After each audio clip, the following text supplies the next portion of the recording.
Hello, welcome to the next episode of In Bed with Books. Today we are going to be talking to author Mai Corland, the author of the latest book, Five Broken Blades. Hello, May. Can you introduce yourself a little bit?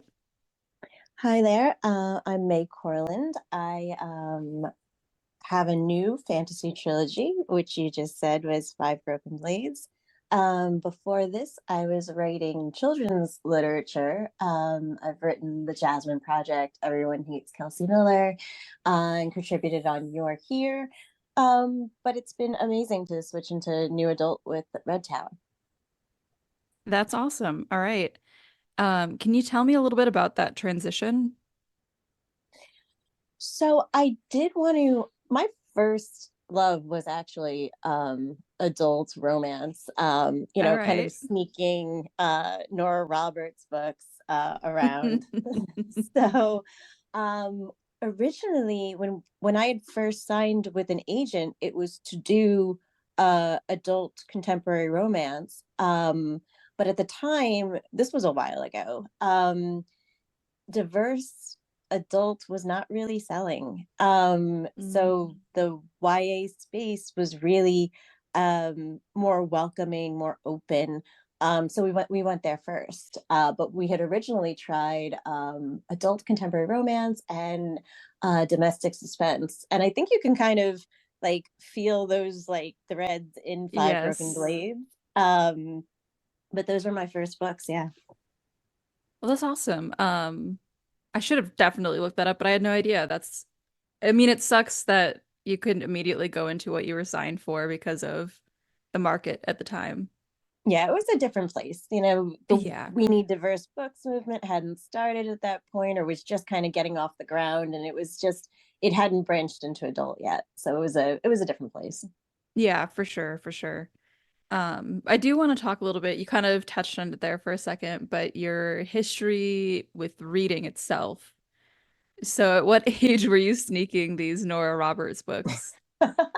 you know, it like being a child of like so I grew up in like the late 80s, early 90s, and like, the parental supervision part of it was Mhm. not quite what it is now with tracking your kids on your phone all the time. So I definitely read, I feel like everyone reads either like Stephen King, Anne Rice, or Nora Roberts like way too early. So which I think I hit all three, to be honest with you. I think I read Firestarter, Interview with a Vampire, and I can't even remember the title. One of the Nora Roberts books, probably around 13, 14. Oh wow. Yeah. Nice. Mm-hmm. But my dad was a librarian, so my love of books started very early. I think probably um, Goodnight Moon is the first one I remember reading. Oh wow. Mm-hmm. Nice. Yeah, I'm on there with you in the have been reading these books at this age train. Um, no, but that's so did you spend a lot of time at the library? um, well, unfortunately, he passed away when I was young. Oh, I'm sorry to hear that. That's okay. But I I did. And then I went into like a little spell where I really wasn't reading very much, but I kind of rekindled my love of books around 13, 14. So that was around the time when I was diving into Stephen King and um Just skipped right past all of the YA. Yeah, just well, at that time there wasn't a lot of it. Like there was like The yeah. Outsiders, and which I didn't like at the time. So there wasn't a lot of it. It was a different time period. Yeah, for sure. Um, so then what drew you like I guess so one of my questions here is like what helps you choose a book or how do you decide on a book to read? So what drew you to those books initially? Um well, back then I'm not really sure. Now it's more, I see friends of mine say, oh, you have to read this, and I will go in not knowing a thing about it. Like I will open the book and I'll be like, oh, this is a fantasy, or like, oh, this is a thriller. Like I literally know that little about it.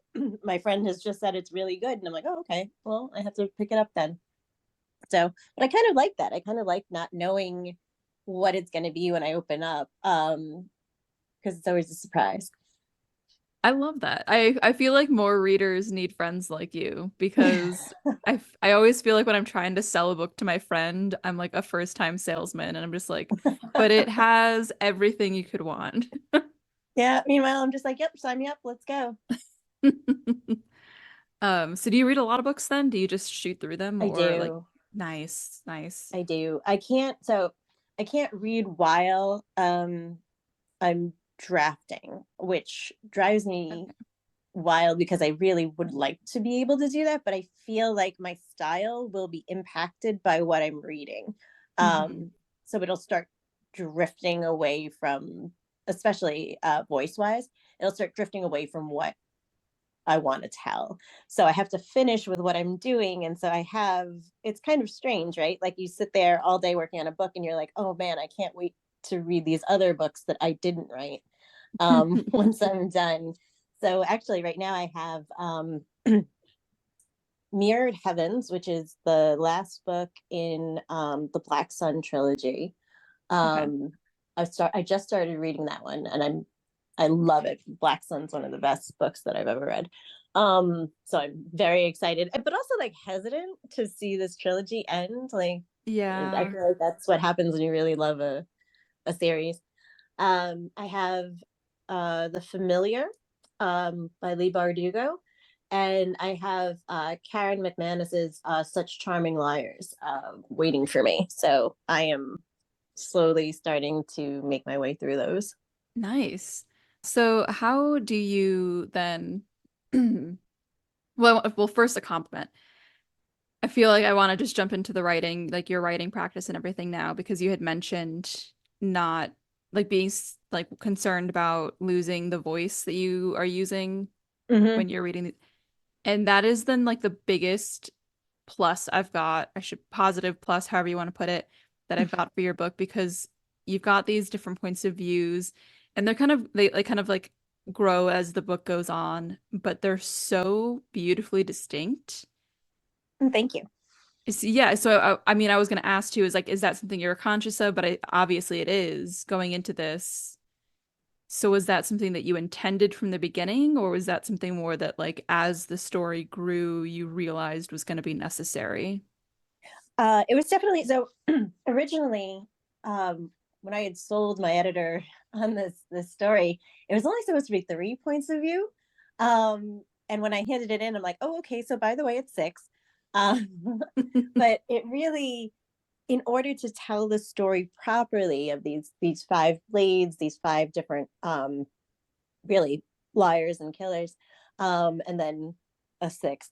Um, if I was leaving out points of view, I don't think the story would have been as well rounded. I think it would have been probably more obvious as to who was, the master of lies, as they put it, Hmm. um, because I think you would naturally, as a reader, say, "Oh, well, we're not hearing from these two. It's probably one of them," or whatever the case may be. So it definitely grew over as I was drafting the book, and I liked it. But yeah, it's not easy to keep six characters unique. So you have to come up with unique slang, unique ways that they're going to see the world. Like Royo's cadence is different from Yoon's because they come from very different backgrounds, and you have to remain cognizant of that. And as you edit, that's what you're looking for to make sure that the voice doesn't slip. Yeah. Yeah. Yeah. Excellent job. Like honestly, I feel like getting the multiple points of view is kind of like in vogue right now. Um, and I've definitely seen or read books that don't nail it quite as perfectly as you did in this book. So props to you, honestly. Thank Um, you. and I would describe myself as a paranoid reader, like one too many unreliable narrators. So going into this knowing that one of them or multiple of them were like lying half of my notes in this are just trying to dissect everybody's because you really expertly reveal like each of their motivations and kind of like the secrets along the way in a way that keeps it really engaging between chapters. And it really, really built up in a way that was like the payoff was really, really excellent. But that's Thank all I'll you. say on that because the book isn't out yet. I don't want to spoil anything for anybody. So, can you tell me then a little bit about some of the influences that you had coming into this story and into like creating this world and these characters? Sure. So what I wanted to do, for the characters, the first character that I had actually come up with was Sora. Um, this idea of a poison maiden and how somebody would become a poison maiden and the impact that that would have, but also why. Like, what's going on in this world that um, somebody like this would be necessary? Like, Mhm. who would they need to be um, killing discreetly? What is going on? What kind of power imbalance would create this type of girl? But also, what would the scars be from going through this? Like, obviously you can't be, and one of the lines in the book is like, you can't be forged into a blade without losing a lot of yourself. So it actually had started with her, and then we kind of built up around her as to like, well, who would she want to kill and why, and then why would it be so difficult, and then who else would she need around her. The first point of view is Royo, who is muscle for hire or a strongman, which is kind of just a term that I created for Five Blades. It's muscle for hire. um, but I liked this idea that they are in sort of a kind of pan-Asian, like global um, society. That it is definitely based on some real history with Korea, some real historical fact is at play in the book. But I kind of like this idea of them all being like vaguely Asian, because I Mhm. never saw anybody who looked like me in anything that I read. Um, Mm. and I definitely wanted to have, but I'm not like, so I'm adopted. I grew up in New York in the United States, but I was born and spent the first almost year of my life in Seoul. So I'm Korean, but I am also American. And I wanted to have like that East meets West. Yes, yeah. And I can see that like it fully comes through in this. So well done. Thank you. Yeah. Like Temneki is really Atlantis. Like that is the inspiration for that city. Meanwhile, the overall flavor, I guess, of Yusan is more of a Pan Asian place. Hmm. Awesome.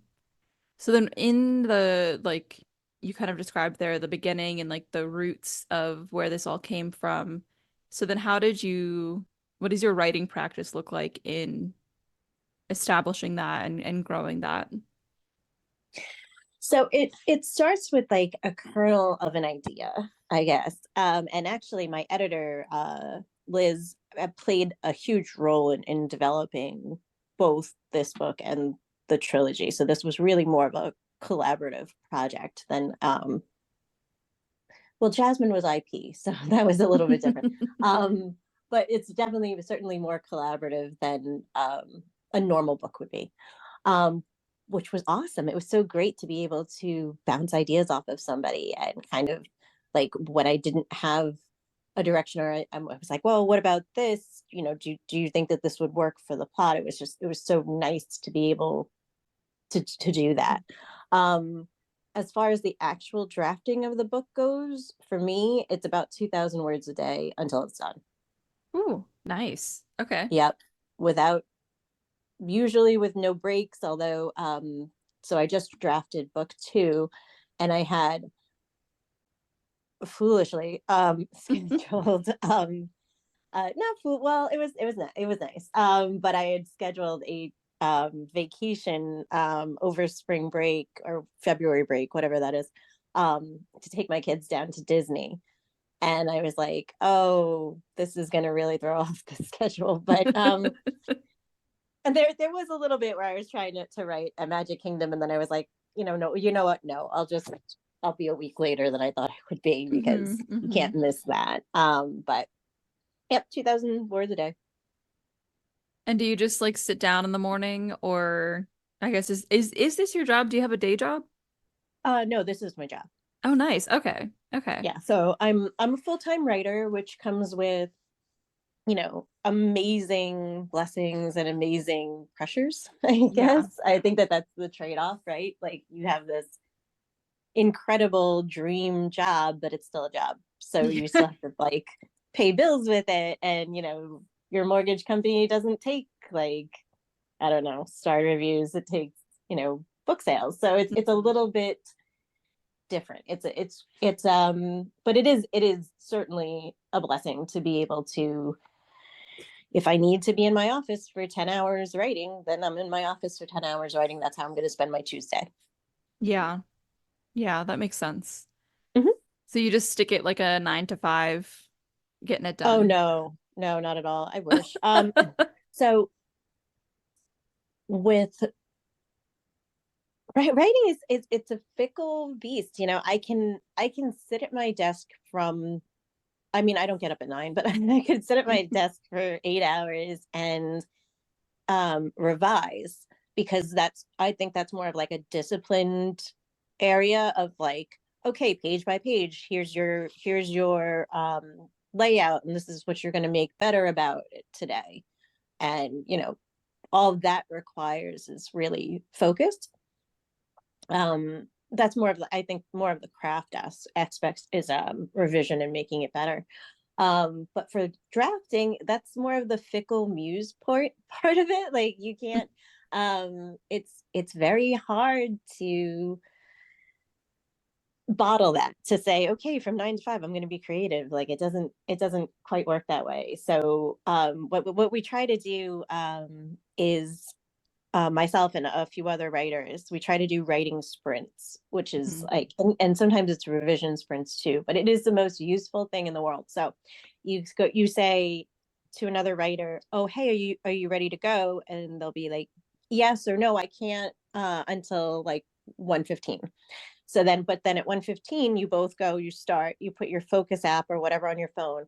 And for 15 minutes, you just focus on your writing. And what you do is you kind of, you say where you're starting. So I will say like 62,039 words.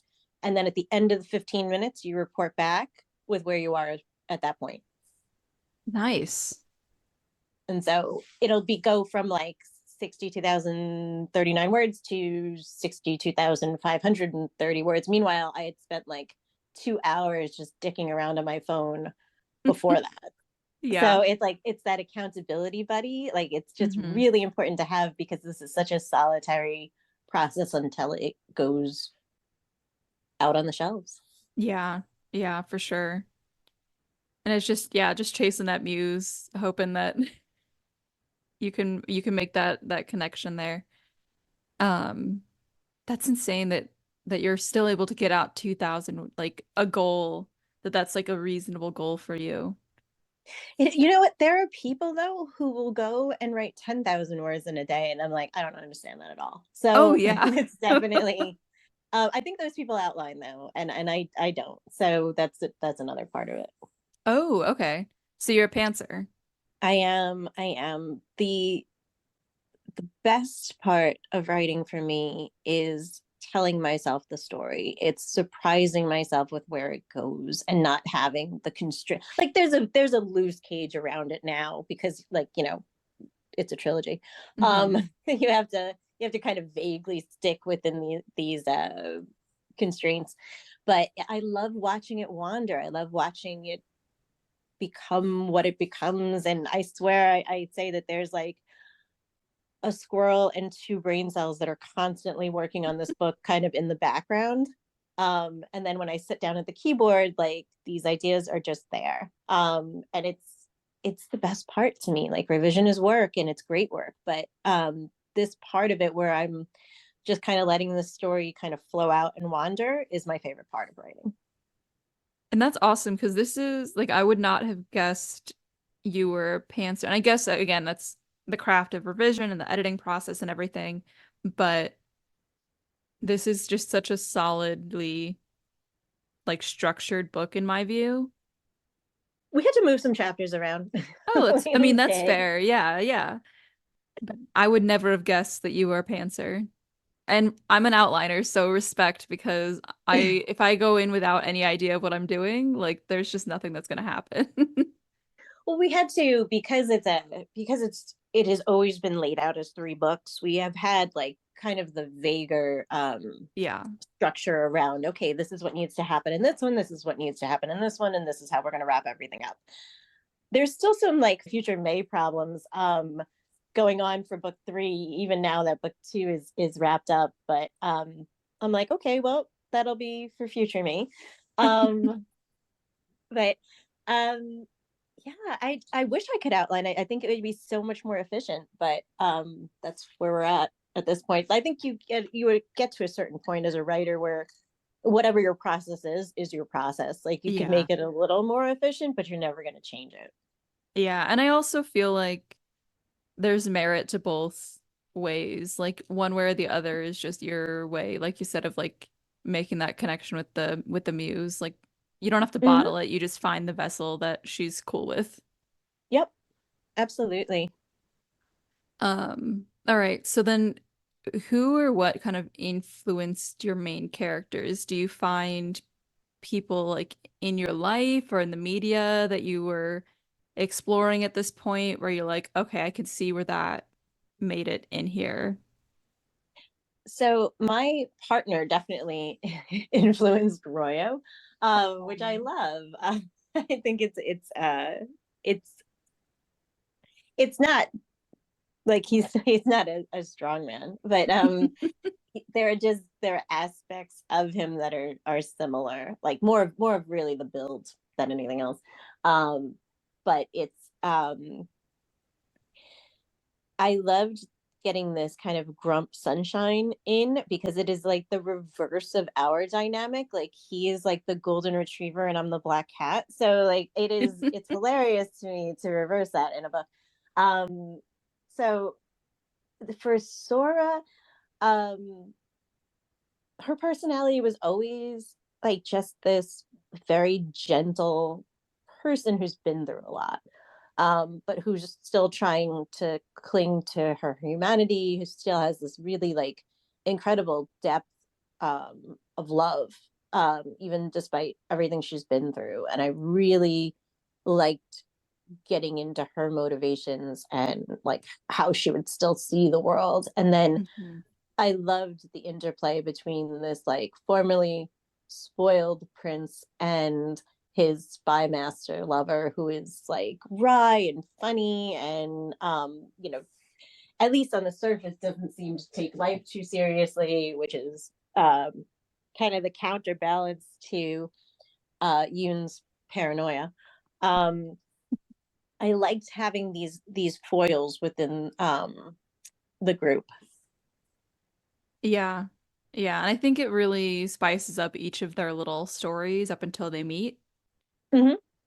Um, yeah, I love that. And I think Sora is probably my favorite character in this. And I say favorite loosely because there's moments throughout the whole book where like in the margins I'm writing, never mind, he's my favorite, love him. Never mind. Yeah. Um, but I think there's just something so kind of like quintessential to like the experience as a woman to have these forces trying to harden you and trying to like chip away at parts of yourself and to still find space for that kindness and that gentleness that we meet when we're introduced to her. Mm-hmm. Yeah. And I love that about Absolutely. her. Yeah. And then I loved writing Ari too, and like that bubbly voice that you don't Hmm. typically get in darker fantasy because it doesn't usually fit. Um I loved I it just brought she brought a lot of levity to what would, and so did Mikhail, what would otherwise be a very heavy narrative. Yeah. Yeah, for sure. Definitely. Um, so then some of that heaviness is definitely from like the political systems that are at play in this and the way that it's affecting all of these people from like these different class like the stratifications, I guess. So then how because you're a lot of what you're exploring in the book is like this moral grayness between the characters. Mhm. And then how did you approach that? Like where did you, I guess, did you intend to draw a line? Did you try to? Were you conscious of it? How often, I guess, did you pull back? So I don't think I pull back at all. Nice. Five Blades at its core is an exploration of power. Mhm. What happens to the people with power, what happens to the people without it, what you would do to get it, what you would do to hold on to it. So I loved creating characters that are, you can make an argument that every single one is a bad person, but Mhm. they all have like very, very strong reasons for doing what they do. I love kind of the flexible morality that comes into play with rooting for these people because, objectively they're all killers. Like they are Mhm. all liars. They are all in this particular instance, they're all traitors. Um it is, but it's extremely interesting psychologically, I think, to then root for them, to then be very actually attached to them and hope that they succeed in murdering somebody. Mhm. Um i just i think that that's fascinating, like from a writer standpoint, but I also think it's fascinating from a reader standpoint. Like I love um like obsessed with the Netflix series You. And Yes. he's terrible, and you're like, oh man, I really hope he gets away with it, and you're like, what did I just say? Like, why am I hoping that he gets away with murder, like, or Yes. torturing somebody? Like, why am I hoping that he's gonna be okay and not get caught, or that he actually does get the girl even though we might know he winds up killing the girl? Like, what is this? But I love that, and I loved it in Talented Mr. Ripley too, where like you're hoping for this killer to get away with it. I think that that's a really fascinating exercise. Hmm. And I think You is actually like just such an excellent example as well because it's also kind of playing with this class issue, which I don't think people always realize Mm-hmm. is influencing them. Because in the latest season, when he was going after all of those rich people in London, I was here for it. Like in the past seasons, I was like, you're a little far now. But like there was just not a point in the latest season where I was like, he's gone too far because we see how terrible these people are and like in such an unrelatable way. Yep. Well, Um, until the end. Until the yeah. end. Yeah. You're like, oh, whoa, where'd that come from? Hmm. But yes, the interplay of class was, to have a country that allows indentured servitude, created a very interesting, I think, backdrop to Five Broken Blades. If you have royalty, you have this like extremely powerful high nobility, and then you have the common people, but then below that you have indentured servitude and what that'll do. um the striated class system does kind of harken back to ancient Korea, to the Joseon era. um and then the festival of blood that happens in the book happened in real life. Oh, wow. That is actually a historical event that took place when Japan invaded Korea. Oh, One wow. of the times. There's been Yeah. multiple, but one of the times. That's intense. Hmm. And Yeah. I love that you've incorporated those parts as well, because it's if you want to explore these themes, then what better way than to force real situations into the story? Hmm. Yeah, there's a bit more of that in coming in the next book too, and then in the last. Nice. I cannot wait for that. Let's see here. Okay, so then what so going into this, and I think we talked about it with Sora a little bit, but what were some non-negotiables that you knew you had to put in the story? And not just in like the, well, I'm outlining for a trilogy sense, but like you knew that these were themes or events or archetypes that you knew you had to have in this. So, I definitely knew that the book at its core is an exploration of power. So you needed the various iterations of that to all be present. Otherwise, I think you create kind of a lopsided story. Yeah. Um, I definitely wanted like this kind of cross-cultural um, aspect to it, which because they have to travel the whole length of this country, of this kind of vast country, I wound up having to create way more cities than I had anticipated going into this. But like that's sort of the beauty. And now as um we go into book two and book three, also creating full realized realms has been interesting. It's been a really really good exercise in saying, okay, well, what is this place like, and now how is it different from this next place that we're going. As far as non-negotiables, that was pretty much it. I wanted the characters to be diverse, and that was fully supported. I wanted Nice. to have well, two things though. I wanted to have a world where um sexuality didn't matter, and skin color didn't matter. Like that, these are not the things that are going to separate you out in this society. What separates you out in this society is fully class. Nice. Okay. Um, so I wanted to it's almost casual diversity, I guess would be the term for it, where it's it's effortless. It's not the thing that's being explored is not the societal reaction to a gay couple. It's not the societal reaction to somebody being bi or pan or whatever. It is very simply based on where are you class wise. So if your skin is darker or your skin is lighter, it doesn't matter in this book, or in this trilogy in general.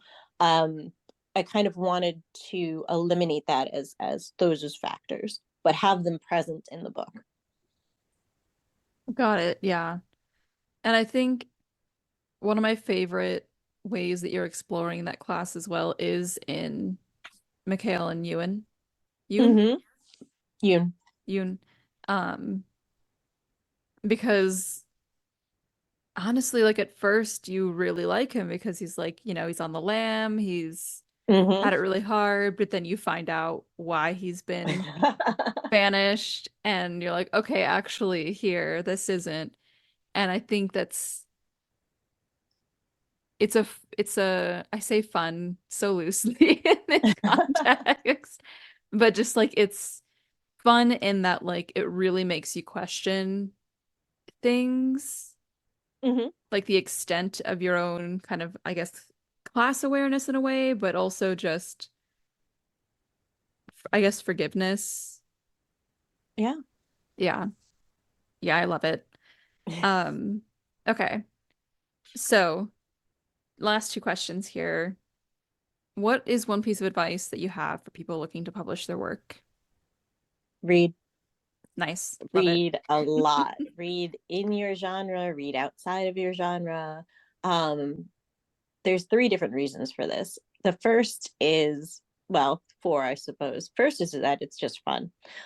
Second is that you should know what and read things that are recent. You should know what the landscape looks like for the thing that you want to publish.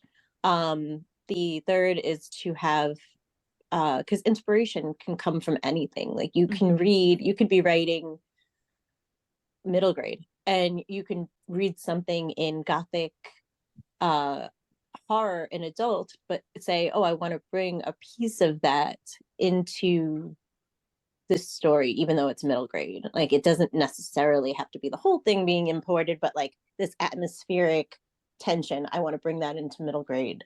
So everything that you watch, everything that you consume, um, affects who you are as a storyteller. And then when did I was that three or four? I don't know. But reading will benefit you incredibly because it also helps you hone your voice and see where a voice is at if you're reading things from the last 3 years or so. And plus, you should be able to answer questions like, what is your favorite book? And not, yes, Jane Eyre can be your favorite book, and that's totally fine, but you should also be aware of what's being published like within your genre that you want to be. Hmm. Hmm. I love that. Plus, I think it's the cheapest way to learn how to write, honestly. yes, yes. And if you get stuff from the libraries, it's free. Right. It's totally, it is there's two types of reading. There's the reading for just enjoyment, and there's the reading for how did they do that. Hmm. And so you have both available to you, and it's amazing. And yeah, libraries are free. It's great. All right. So then I realize book one's not even out yet. So No. if there's anything further you're able to say about what we can expect moving forward, and it could just be, you know, a trilogy. That's what we're expecting. I mean, yes, it's a trilogy. The world of the book is going to be expanding. We're going to be going new places to do new things. Power is going to be shifting. Um, let's see, what else can I say? Um, I mean, will all the main characters make it out of this trilogy alive? Probably not. I hope not. And not in a bad way, but in a like, I love reading for pain kind of way. I mean, it's unlikely, right? Like there's six of Yeah. them. It's unlikely that everybody makes it out of this trilogy alive. So that's all I'll say for that, though. Six killers. So yeah. Yeah, I mean, it's unlikely. I mean, it could happen, but unlikely. All right. I love that. I love going into books being more paranoid. You're like, oh no, now it happens in the next one. Well, I cannot wait to find out. So, is there any final points that you want to touch on before we close out here? No, this was great. Yeah, I had a great time talking with you. You are welcome on any time you're releasing a new Thank you book. so much. Yeah, Thank you so much. of course. Thank you for joining me for another episode of In Bed with Books, a bookish podcast for bookish babes. Make sure to like and subscribe so you can keep up with all of the latest updates. And if you have any suggestions for authors, books, or topics that you want to hear about on the podcast, then feel free to DM me on Instagram or shoot me an email. I'm wishing you a lovely rest of your day, and until next time, happy reading.